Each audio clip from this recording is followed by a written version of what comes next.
Terima kasih sebelumnya. Assalamualaikum warahmatullahi wabarakatuh. Alhamdulillahilladzi arsala rasulahu bil huda wa dinil haq liyudhhirahu kulli ma faqad syahida. Asyhadu an la ilaha illallah wahdahu la syarikalah wa asyhadu anna Muhammadan abduhu wa rasuluh la nabiyya ba'da. Raditu billahi rabba wa bil islam dina wa bi Muhammadin nabiyyan wa rasulah. Rabbi zidni ilman wa hikmah. Amin. Yang saya hormati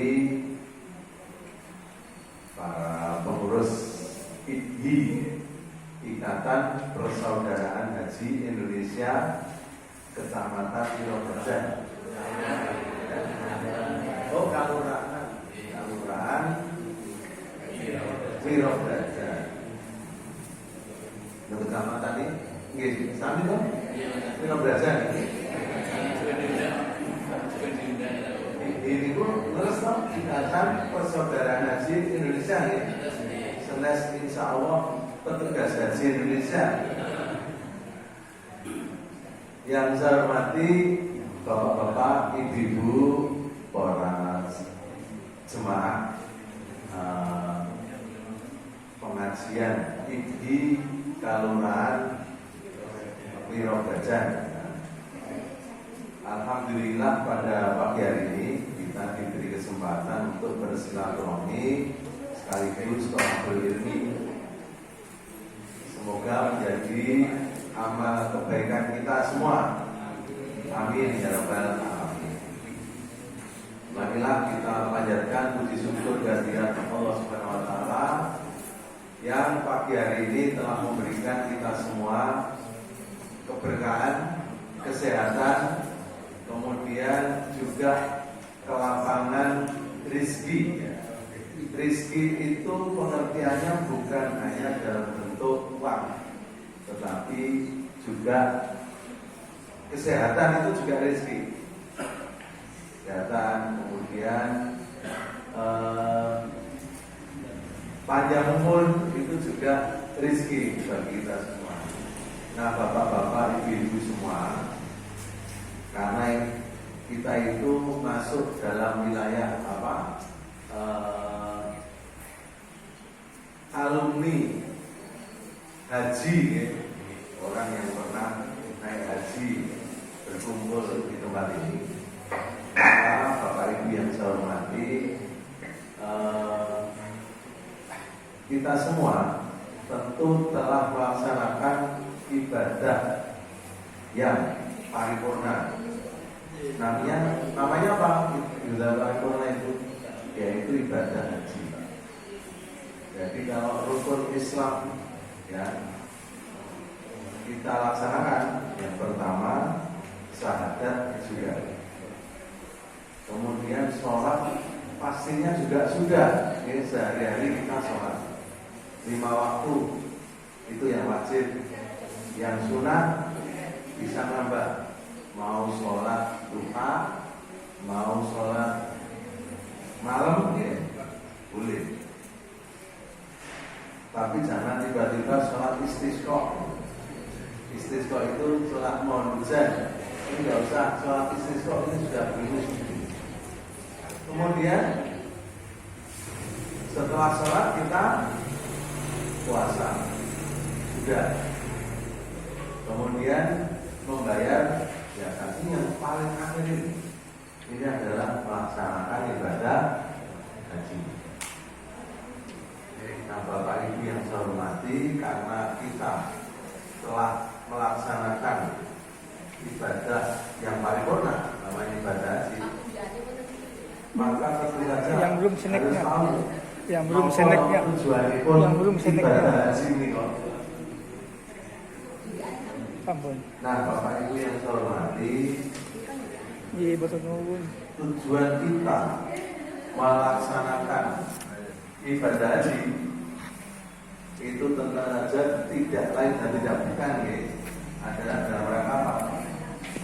Untuk meningkatkan derajat ketakwaan kita. Takwa itu apa toh? Takwa itu adalah nopo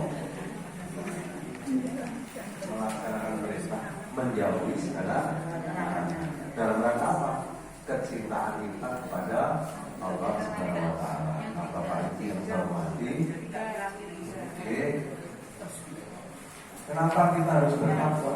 Ya ayyuhalladzina amanu taqullaha haqqa tuqatih wa la tamutunna illa wa antum muslimun. Perintahnya ya kepada kita semua umat manusia bahwa wahai ya ayyuhalladzina amanu, wahai orang-orang yang beriman, bertakwalah kamu dengan sesungguh-sungguhnya takwa dan janganlah mati kecuali dalam keadaan Islam. Jadi perintah kepada kita semua umat Islam itu supaya apa? Supaya perintahnya dengan sesungguh-sungguhnya takwa. Bapak Ibu yang saya hormati, teorinya gampang, tapi prakteknya aneh. Takwa itu, menjalankan takwa itu, kita itu seperti diibaratkan seperti berjalan di atas jalan yang kanan kirinya itu banyak durinya, ya, banyak durinya. Sehingga apa? Kita harus selalu berhati-hati supaya tidak apa? Injak duri. Itu perjalanan takwa seperti itu. Jadi harus hati-hati. Aku sudah kasih kok. Pokoknya beres berarti. Soalnya menjalankan ibadah yang paripurna. Beres Pak. Ibadah haji itu baru salah satu perjalanan hidup kita. Yang terpenting adalah bagaimana menjaga supaya setelah haji itu tetap menjadi pribadi yang sempurna. Tunggu ini kan mabrur kalau haji itu. Terima kasih Pak. Supaya kita tetap mabrur. Setelah haji itu kita harus menjaga perilaku kita. Niku saya nabot, nek mengunggah haji bayar. Kalau dulu ya itu 35 juta beres, bisa berangkat haji walaupun antrenya sunyi. Tapi menjaga setelah kita menjalankan ibadah haji itu yang berat.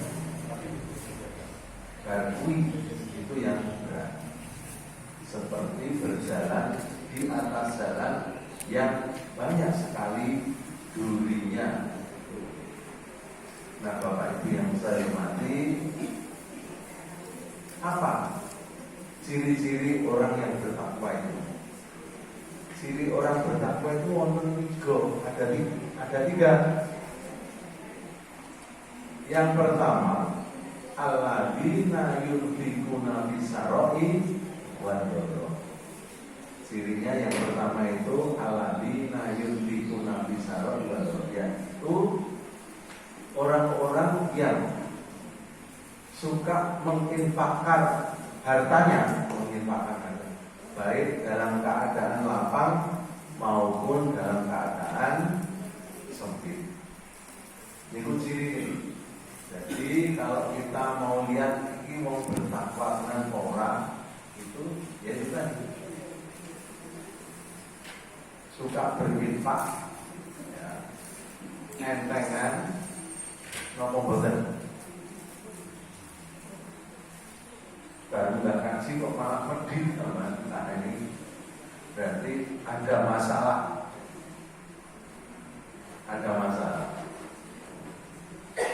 Baru nggak kasih kok malah ini ngapusi. Nah ini berarti ada masalah.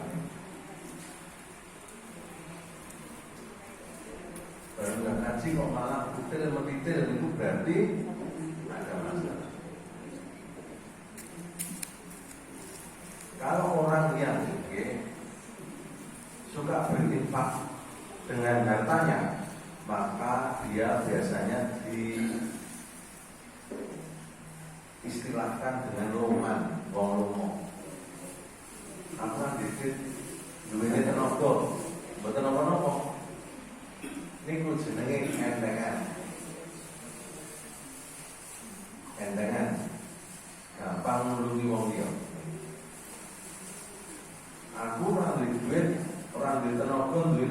pikiran, melu bantu wong ning nganggo pikiran, mboten apa-apa. Itu juga namanya entengan. Jadi ciri yang pertama itu orang yang bertakwa itu dermawan atau entengan. Ciri yang kedua, orang yang bertakwa itu adalah wal kadhimina ghaidha, orang yang bisa menjaga emosinya, menjaga amarahnya. Dan terus yang ingkang undang-undanganipun Pak Kaji utawi Bu Kaji ya, itu harusnya kalau dia betul-betul bertakwa itu bisa menjaga emosinya. Jadi bukan kok dilit-dilit nesu-nesu, dilit-dilit emosi. Sidik-sidik gawine nyeneni. Enak sidik-sidik gawine nyeneni wong liya, undang-undangane Bu Senen. Utawi Pak Senen. Gawine nyeneni. Apa? Gawine nyeneni iki budrek. Nggih boten kudune saged napa? Saged ngatur emosinipun. Emosi itu juga boleh. Nek wong ora tau emosi itu malah nggih tanda tanya. Agamane DC boten emosi niku malah iki janjane piye to iki? Wong agamane DC kok malah ora asul. Tapi yaitu tadi kita harus bisa mengatur emosi kita, amarah kita. Jadi ampun sidik-sidik nesu, ampun sidik-sidik emosi. Harus bisa mengatur emosi kita. Nah biasanya niku kaitanipun kalih sabar. Jadi wong iso ngatur emosi niku wong sing sabar. Sabar niku sakniki dienggo jeneng soto Pak Sabar namanya. Kalih napa? Kerupuk sabar niku. Ayam goreng mbok sabar niku suwi banget le goreng, nanti malah ra sabar. Nah, Bapak Ibu yang saya hormati, sabar itu menjadi penting, Bapak Ibu yang saya hormati ya. Sabar itu penting. Kenapa? Karena di Al-Baqarah 153 itu disampaikan bahwa jadikanlah sabar dan sholat itu menjadi penolong kita. Ya ayyuhalladzina amanu sta'inu wasabaru. Ya ayyuhalladzina amanu sta'inu sabri washolati wallahu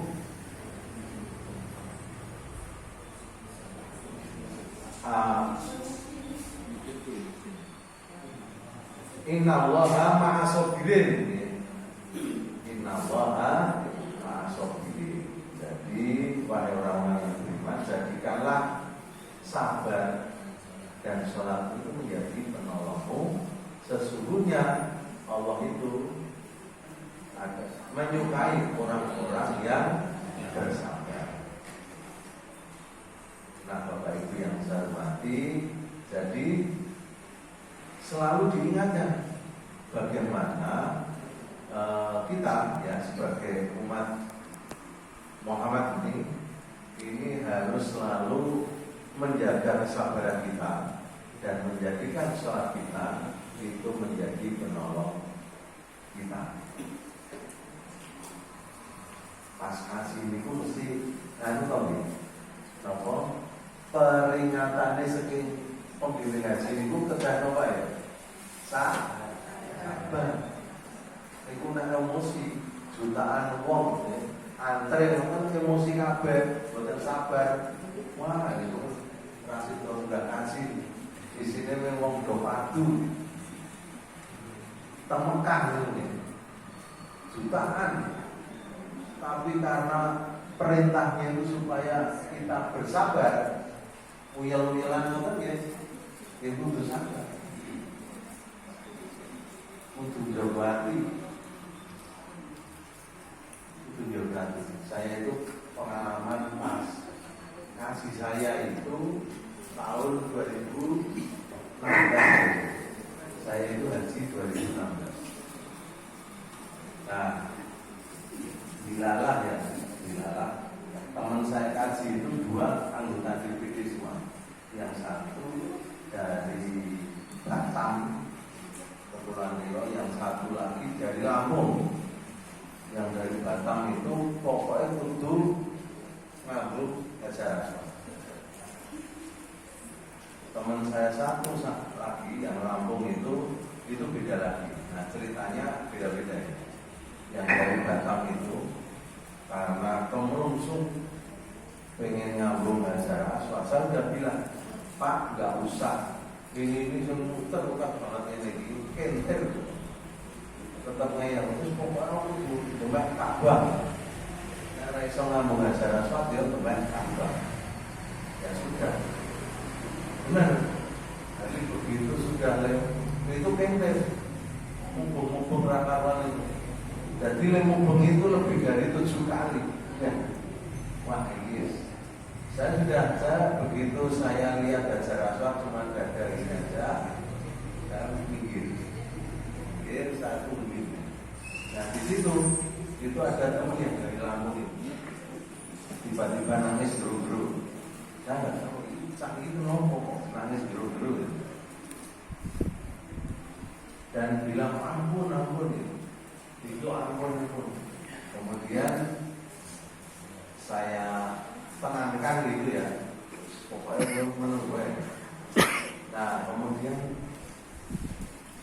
saya cari info, ini jangan cari ini gitu.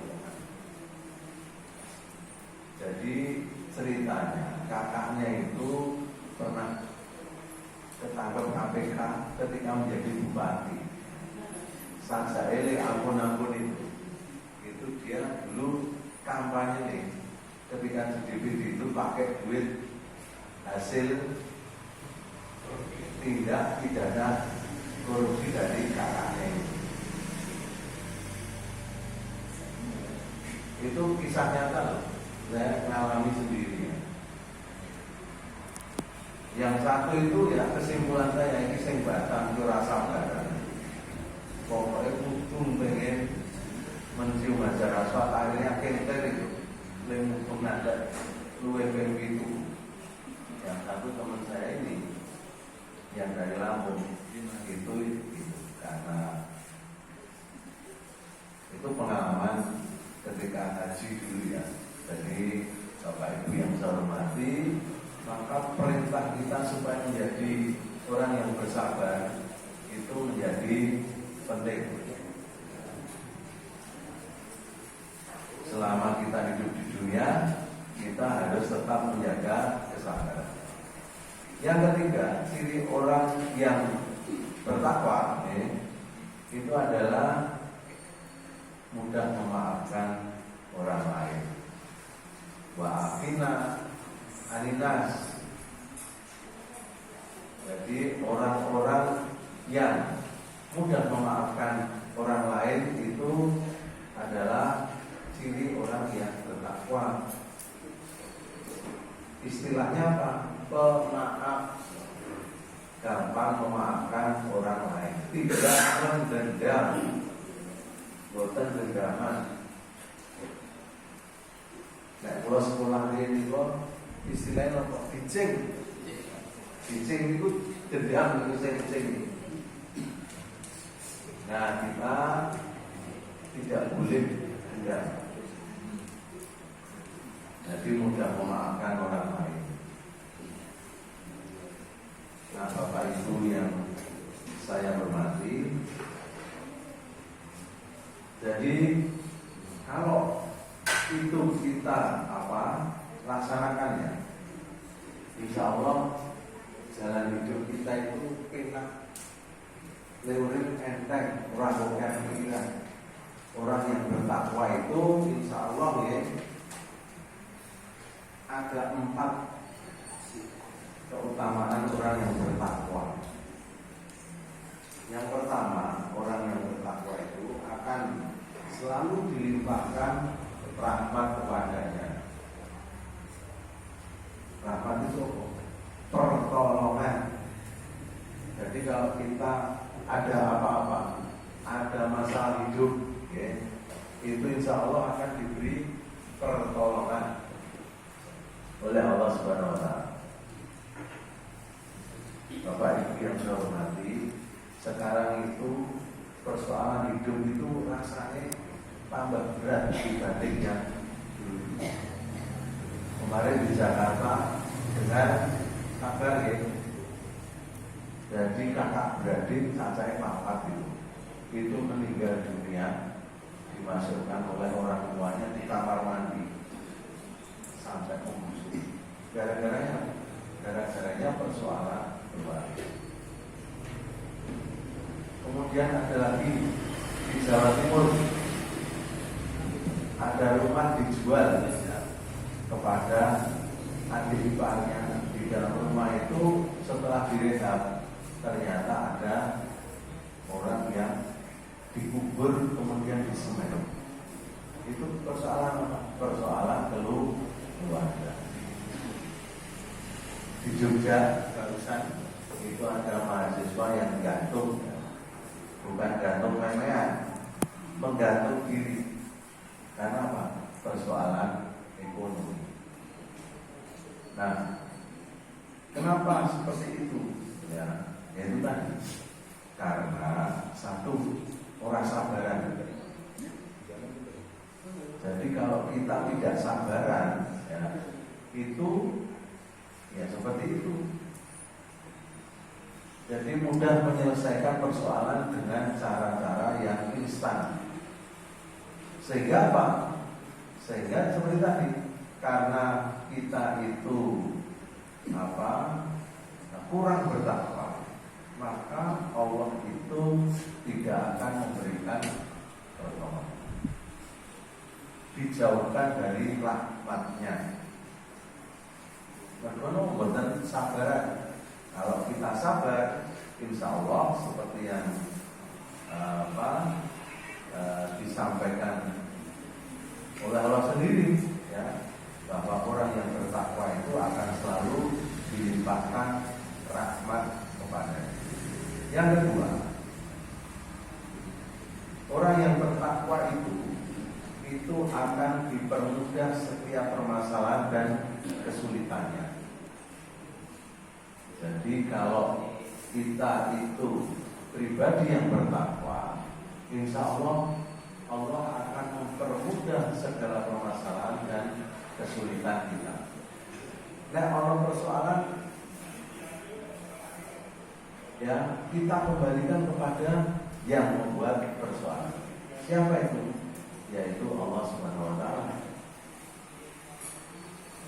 Maka ketika kita habis sholat, itu selalu doa kita itu pasti ada istighfarnya.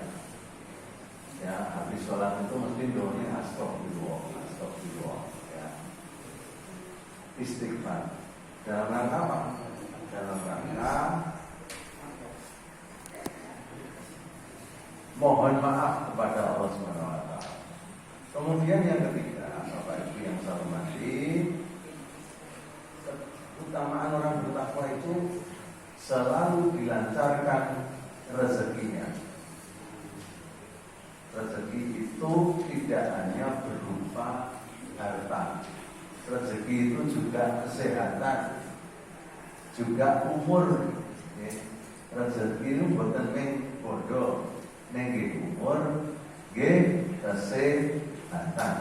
Lo kok sakit? Iya. Karena kalau kita itu sakit-sakitan, itu mesti ngetok biaya terus. Nah itu tidak dapat rezeki. Tapi walaupun duitnya sedikit, tapi kalau kita diberi kesehatan, sehat terus, rata lorong, Nah itulah namanya rezeki. Yang keempat, orang yang bertakwa itu akan dicintai oleh Allah Subhanahu wa taala. Jadi kalau